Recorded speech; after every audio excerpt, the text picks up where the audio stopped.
G'day everyone, we have a tiny treat for you today. Our most popular small home model, our Nepean Point model.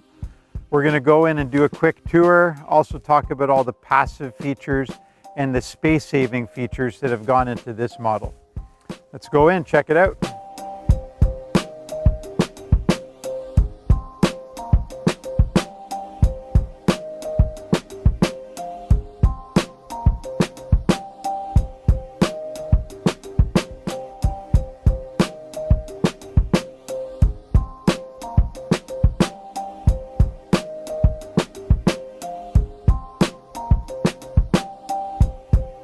Right inside the front door, we are standing in the open concept kitchen, dining, living area. Approximately 300 square feet of the total 750 square feet are in this space alone. So, you know, most people come into here and instantly feel like this house is a lot larger than it actually is. If you want to save money, if you want to live cheap and live passive, of course, this is the place for you. Again, a 2-bedroom is actually set up as a 1+1 bedroom here. Coming into the master area, an individual bedroom, easily fits a queen size or king size bed. Really comfortable, you know, small home, but there's nothing small about the bedrooms. Optimal space for any situation. Coming into the washroom, so there is a comfortable 4-foot by 3-foot shower, toilet, of course. Vanity, nice stone countertop, stackable washer and dryer in the laundry, great space saving feature. Secondary bedroom area right here. Ultimately, in this floor plan configuration for these customers, it's set up as a 1+1. So this is an additional den space. Great 6-foot wide opening. It is used as a secondary sleeping area though, a guest sleeping area. They have a divider wall right here.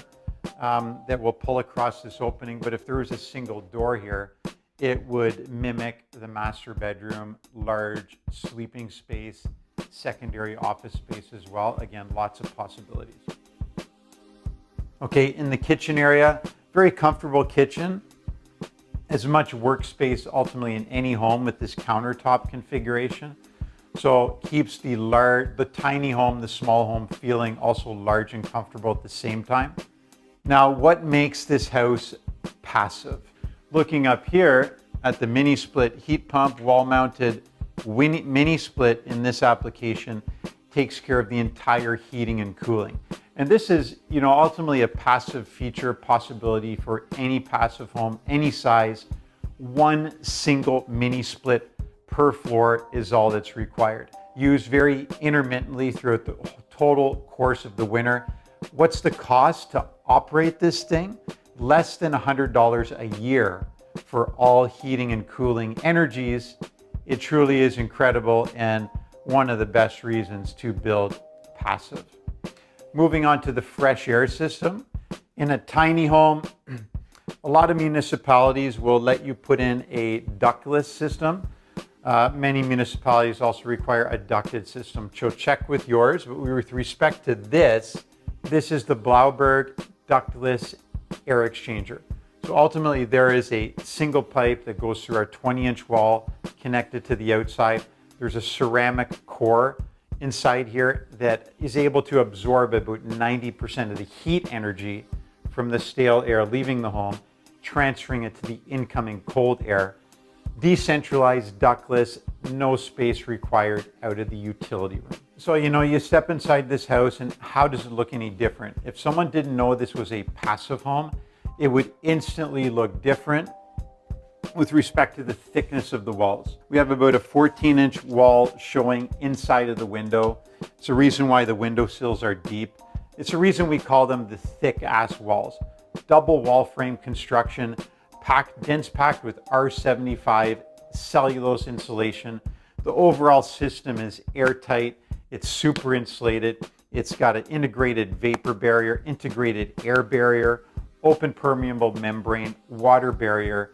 We really are talking about a future protected home that is able to take care of itself through a properly designed building envelope. Let me say it again, the walls are double framed, super insulated, thick R75 walls. It's exactly what you need to be inside of a space that truly operates a thermos and comes with a drastically low energy bill as part of the whole system. Another feature of any passive home that any passive house includes are high performance windows. These windows let in about 3 times the amount of energy that escapes back through them to the outside environment. You see, we're in a fairly treed environment, but cleared area in front of this house on the southern side of the home for the septic system allows a lot of heat to come in. On a sunny, cold winter day like this, the heating system ultimately doesn't need to be turned on. The home will easily maintain its temperature, all because of these high performance windows.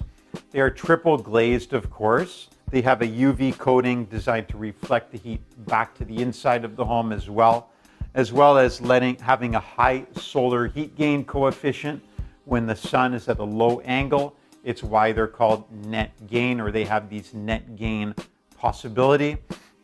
The frame, has a requirement to be thermal bridge free. So this frame is actually 3 parts. There's an inside frame, there's an outside frame, there's a thermal bridge free component right on the middle. Another big part of passive house window operation is simply proper orientation. So facing the windows south in the living spaces where possible, because that's where normally the larger windows are placed. And again, if possible, not a requirement. Passive home will operate like a thermos in all situations, but you reap the benefits of net gain windows with souther facing, proper glass to bring the sun in, also reflecting the heat back to the inside, keeping the home comfortable.